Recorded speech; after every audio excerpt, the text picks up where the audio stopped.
JAMN 94.5 Launchpad, second Sundays. It's Super Rockin' DJ On&On alongside my co-host / co-defendant, Nodoz, and the place to be. What's good, man? As we continue on, it's all local heat all night, and it's only right we introduce y'all to New England's up-and-coming MCs who are making noise on the underground and represent the new school of artists poised to take Beantown hip-hop to the next level. Joining us in the studio is a rising star in the Boston rap scene, and he has the key ingredients to make a name for himself. Strong work ethic, slick punchlines, and a style all his own are the reason the Launchpad welcomes Chilla Jones. Chilla Jones. Yeah, man, what's up, y'all? Chilla Jones, we in the building, man. Champagne Gang, Soundwave, what's good, man? Long time coming, man. Yeah, glad to be here, man. Yeah, nah, you're definitely on the radar. First and foremost, where are you from? And describe what the Chilla Jones sound is all about. Blue Hill Ave, man. Dorchester all day. Chilla Jones sound, I'm all about versatility, man. I feel like I can get on any kind of record and bring whatever that concept is to life, man. Anything from what's really going on about politics to I Get Dough, all that swagger talk to straight lyrical with punchlines, man. I'm about everything, man. I feel like there's nothing I can't do in the booth. You're a Blue Hill Ave Renaissance man. Yes, sir. Talk about the style you're crafting that you call haymaker rap. Haymaker rap is similar to punchline rap, but you don't use like or as. It's kind of like real bad Michael Jackson, how Kanye flipped it. I mean, that's basically it. So similes and metaphors, but without the word like.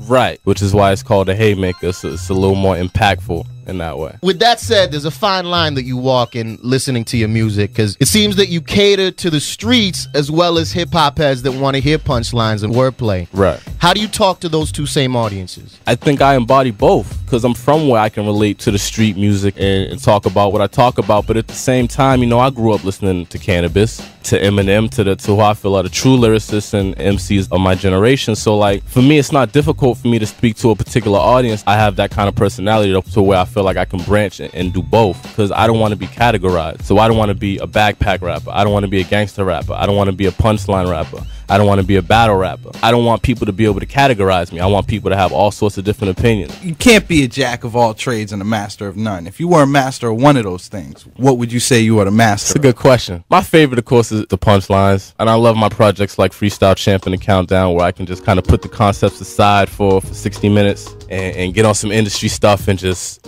show people what I can do. I feel like anybody can get on the industry instrumental that somebody else already made hot and throw a 16 down. But if you take your own beat and put your own imprint on it, you got it. You know what I'm saying? That's what you can do. So, Chilla, I read that you have a genius IQ of over 160. This is true. That's something a lot of rappers wouldn't brag about. Why do you embrace the fact that you can do such uncool things like solving math problems and speaking complete sentences? Because I thrive on being different. A lot of people brag about the money they got, and all that's cool, but somebody always got more money. So at one point, you know, you got to kind of figure out that it's not about material things. It's not about, you know what I'm saying, if you picking up guns and in the street and sitting on the block and doing this and doing that. Like, you know, I dropped out in 9th grade, but I like being intelligent. I like being able to go into a white collar room and truly understand what everybody is saying about me. And, you know, they think they're speaking in code. I'm like, yeah, you know, I got you. You know, I'm intelligent. And it's amazing. There's actually girls that are attracted to that. I haven't met any, but well, I mean, you know. That's what's up. Now, you know, to me, you sort of represent this, I think, sort of next class in Boston MCs. Of course, the whole slaying and term and acrobatic and man terror and that whole class, Rex, guys like that. And then I think you're sort of part of this new wave. Right. What do you think is the difference in your wave versus the waves that have come before you? I think the new wave is trying harder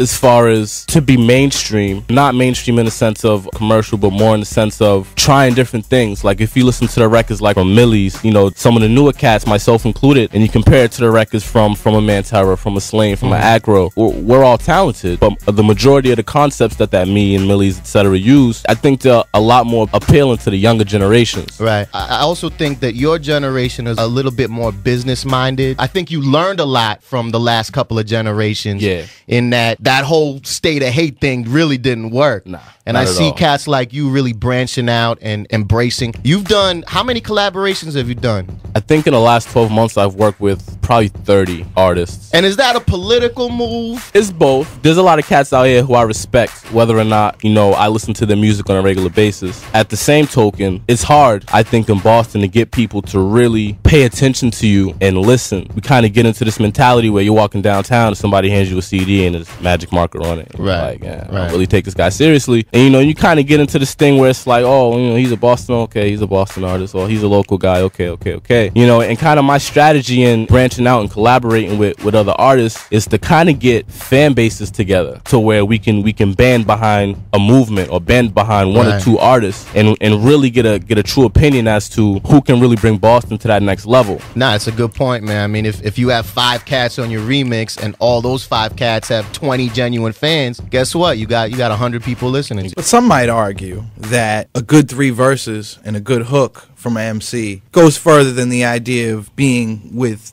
5 other people. I agree, but I mean, the whole key is to get them to even listen. A good 3 verses and a good hook is not going to mean anything if they're not going to take the time to listen. Because now people are familiar who I am because, oh yeah, he did that record that had Millies and Whispers on it. I remember that kid. Okay, yeah. Well, let me check for what he's doing. Let me see how he is on a solo tip. So I mean, that's definitely my philosophy, Chilla, is that you get a lot more people to respect you and follow your movement is if you're inclusive in the first place. All right, man, enough of the talk, man. You're an MC. You're here in the Launchpad. A lot of people want to know why. So we're gonna shut the music off, shut it down, and just let you do your thing. Spit a little something for New England. Oh, yeah? Man. Yeah, go ahead. Here's why I'ma dominate. Cause if you talking about rapper of the year, I'm the nigga you should nominate. The arsonist bomber. Spark when it's drama. Your broad, I'ma do it like Carson and Palmer.